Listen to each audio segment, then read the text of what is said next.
আসসালামু আলাইকুম। স্ক্রিনে দেখতে পেলেন কিছু উচ্ছৃঙ্খল এবং নিকৃষ্ট হিন্দুদের আচরণ, যারা সন্ত্রাসী উপায়ে নিজেদের ধর্ম প্রচার করছে, যারা মুসলিমদেরকে পিটিয়ে এবং জোরপূর্বক জয় শ্রীরাম বলাচ্ছে, যেটা খুবই নিকৃষ্টের কাজ। তারা এভাবে ধর্ম প্রচার করছে। আর সোশ্যাল মিডিয়াতে এরকম অহরহর ভিডিও দেখা যাচ্ছে যেখানে কিছু উচ্ছৃঙ্খল হিন্দুরা লাঠিচোঁটা নিয়ে মুসলিমদেরকে আক্রমণ করছে এবং জয় শ্রীরাম বলাচ্ছে। অনেককে দেখলাম বেঁধে পিটিয়ে পিটিয়ে জয় শ্রীরাম বলাচ্ছে এবং মসজিদে আক্রমণ করছে, মাদ্রাসার শিশুদেরকেও আক্রমণ করছে, তাদেরকে জোরপূর্বক এটা বলাচ্ছে। তো জয় শ্রীরাম অর্থ কি? জয় শ্রীরাম অর্থ হলো যে রামের জয়, এ কথা বলো।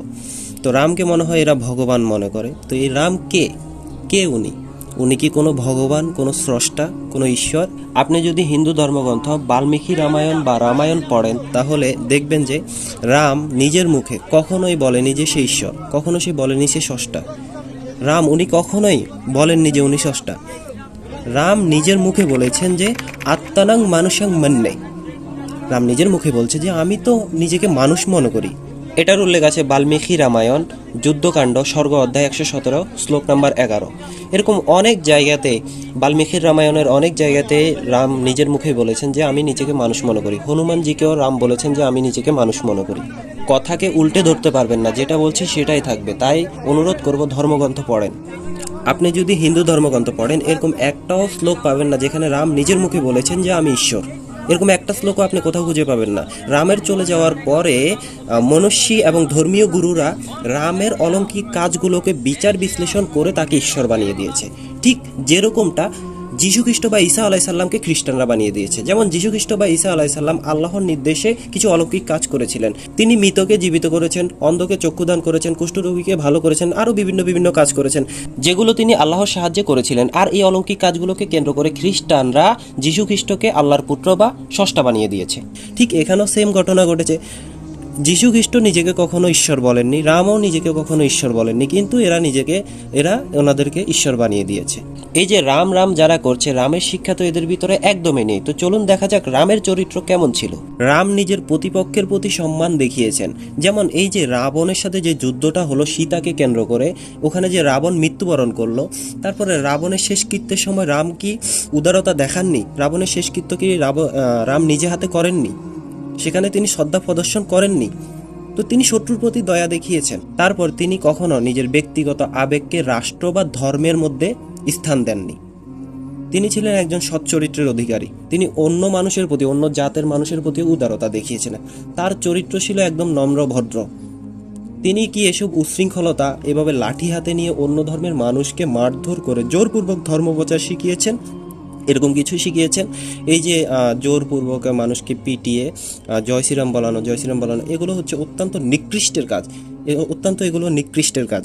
ধর্ম নিয়ে বাড়াবাড়ি করা ছাড়া আর কিছু না। এগুলো হচ্ছে যে হিন্দু মুসলিমদের মধ্যে দাঙ্গা সৃষ্টি করে দেওয়া। আর যারা এসব করছে এদেরকে যদি জিজ্ঞেস করেন যে জয় শ্রীরাম করছে, যে জয় শ্রীরামের অর্থ এরা জানে না। একটা যদি রামায়ণের একটা শ্লোক বলতে বলেন না, এরা সেটাও পারবে না, যেটা আমি মনে করি। এরা রামায়ণের থেকে একটা শ্লোক উচ্চারণ করতে পারবে না। কিছু এই হিন্দুগুলো যেগুলো ধর্ম নিয়ে অতিরিক্ত বাড়াবাড়ি করছে। রাম কখনো নিজেকে ঈশ্বর দাবি করেননি। আপনারা রামকে ঈশ্বর বানিয়েছেন। কথাকে উল্টে ধরতে পারবেন না। এটা কখনো প্রমাণ করা সম্ভব নয় যে রাম নিজের মুখে বলেছেন যে আমি ঈশ্বর। অন্যরা কি বলেছে সেটা হচ্ছে পরের বিষয়। অন্যরা তাকে ঈশ্বর বানিয়ে দিয়েছে সেটা হচ্ছে পরের বিষয়। যাক, যেটাই হোক, রামকে ঈশ্বর মানেন, মানুষ মানেন বা অবতার মানেন, যেটাই মনে করেন, তার শিক্ষাগুলো মেনে চলেন। শিক্ষাগুলো তো কিছুই মানছেন না। কি আছে আপনাদের ভিতরে যে সামান্যটুকু শিক্ষা তো রামের নেই? রাম কেমন ছিলেন আর আপনারা কি করছেন? এভাবে জোরপূর্বক অত্যাচার করে, মারামারি করে, এগুলো করে কি করছেন? এটা কি রামের শিক্ষা? তাহলে কি আমরা ধরে নিব রাম এরকম ছিল, রামের চরিত্র এরকম ছিল, আমরা এরকম মনে করব? এটা কি মানে প্রমাণ করতে চাচ্ছেন যে আসলে রাম সম্পর্কে তোমরা যেটা জানো এরকম না? রাম আসলে ছিল আমরা যেরকম চরিত্র দেখাচ্ছি আমাদের চরিত্রের মতো রাম ছিল, এরকম মনে করছেন? আসলে ধর্মের ব্যাপারে এরকম নিকৃষ্ট আচরণ এগুলো আসলে আশা করা যায় না। এগুলো আজ ভারতের মধ্যে কিছু উচ্ছৃঙ্খল হিন্দুরা, সন্ত্রাসীরা জোরপূর্বক মুসলিমদের উপর আক্রমণ করে যে জয় শ্রীরাম বলাচ্ছে। আমি এই ভিডিওগুলো আনছি, একে একে ভিডিওগুলো দেখাবো। জয় শ্রীরাম বলো, জয় শ্রীরাম বলো। জয় শ্রীরাম।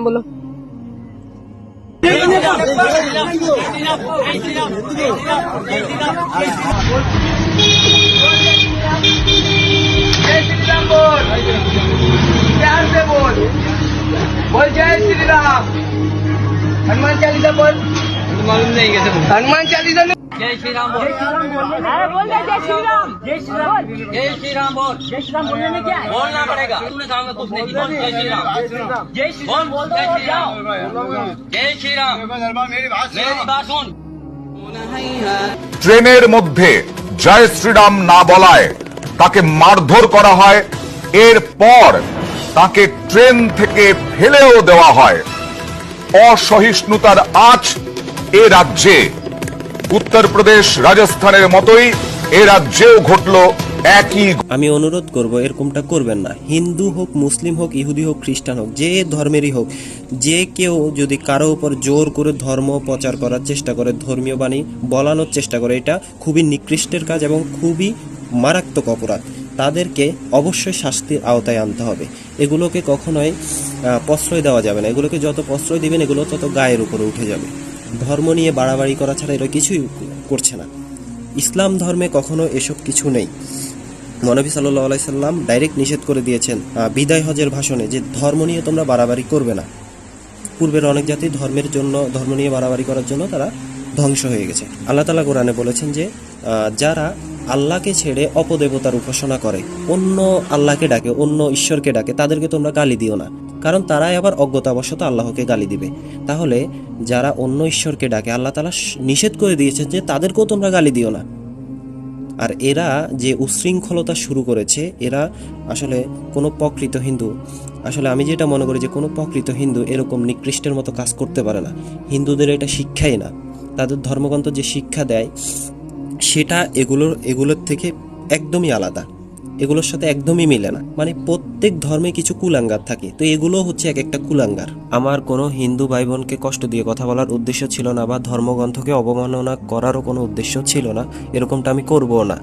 আমি যেটা মনে করি যে কোনো প্রকৃত হিন্দু যে নিজের ধর্মকে খুব ভালোভাবে মানে, সে এরকম কাজ করে না। তো আমি তাদেরকে কখনোই বলিনি। আমি তাদেরকেই বলেছি যারা নিকৃষ্টের মতো আচরণ করে। আর নিকৃষ্ট ব্যক্তিদের কোনো ধর্ম হয় না, এরা ধর্মকে ব্যবহার করে নিকৃষ্টের মতো আচরণ করে। আমার আচরণে যদি কেউ কষ্ট পেয়ে থাকেন তার জন্য আমি আন্তরিকভাবে দুঃখিত।